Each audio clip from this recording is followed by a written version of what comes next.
महाराष्ट्राचे कुलदैवत जेजुरीचा खंडोबा आणि जेजुरीनंतर महाराष्ट्रातील सर्वात मोठी यात्रा जिथे मोठ्या उत्साहात साजरी होते ते आपलं ओझर शहर आणि आपले ग्रामदैवत श्री खंडेराव महाराज। या पवित्र भूमीला वारसा आहे भक्तीचा, संस्कृतीचा आणि जनसेवेचा। या ओझरच्या मातीत असं एक नाव, असं एक वादळ होतं, स्वर्गीय सुखदेव आप्पा चौरे। भारतीय जनता पार्टीचा कार्यकर्ता कसा असावा तर तो सुखदेव आप्पांसारखा, निस्सीम आणि एकनिष्ठ। त्यांनी कधी स्वार्थ पाहिला नाही, कधी पद पाहिलं नाही, पाहिला तो फक्त सामान्य माणूस। कोणाच्याही सुखदुःखात हाकेला धावून जाणारा हा माणूस कोरोनाच्या त्या भयावह काळात आपल्यातून अचानक निघून गेला। नियतीचा तो घाला एवढा मोठा होता की संपूर्ण ओझर हळहळलं। एका पहाडासारखा आधार कोसळला होता। पण म्हणतात ना, देह संपतो पण कीर्ती आणि संस्कार कधीच संपत नाहीत। आप्पा गेले पण जाताना जनसेवेचं एक कमळ देऊन गेले आणि तेच कमळ आता हाती घेतलं आहे त्यांचा वारसा चालवणाऱ्या त्यांच्या सुपुत्रानं श्री निलेश सुखदेव आप्पा चौरे यांनी। बापाचं छत्र हरपल्यावर खचून न जाता निलेश भाऊंनी आपल्या वडिलांचे स्वप्न उराशी बाळगले।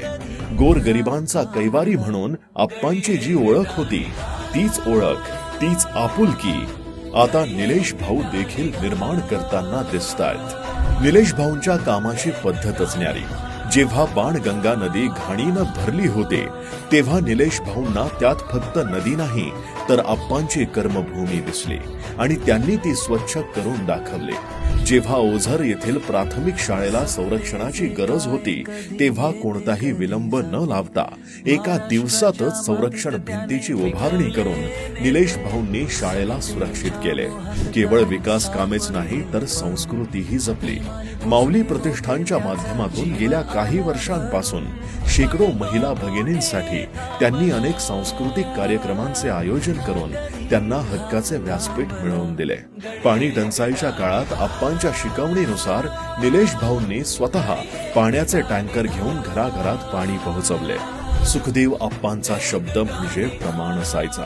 आता तोच शब्द, तोच विश्वास घेऊन निलेश भाऊ ओझर नगर परिषद प्रभाग क्रमांक 10च्या निवडणुकीत उभे आहेत। हे निवडणूक लढवणं म्हणजे फक्त सत्तेसाठी नाही तर आप्पांच्या अपूर्ण स्वप्नांना पूर्ण करण्यासाठी आहे।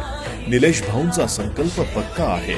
ओझरमध्ये 100 बेडचं हॉस्पिटल उभं राहिलं पाहिजे, कलाकारांसाठी भव्य नाट्यगृह झालं पाहिजे आणि ज्येष्ठांना विसावा घेण्यासाठी नाना नानी पार्क झालं पाहिजे।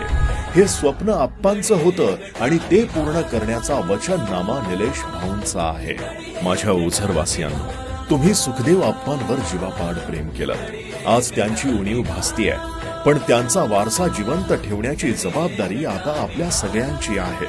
आप्पांच्या आत्म्याला शांती मिळो आणि ओझरचा विकास होवो यासाठी येत्या निवडणुकीत आपल्या आप्पांच्या लाडक्या लेकाला निलेश भाऊ चौरे यांना खंबीर साथ द्या। सुखदेव आप्पांच्या स्मृतीस वंदन करून प्रभाग 10चा कौल, कमळ चिन्हालाच मोलाचं मत। जय हिंद, जय महाराष्ट्र।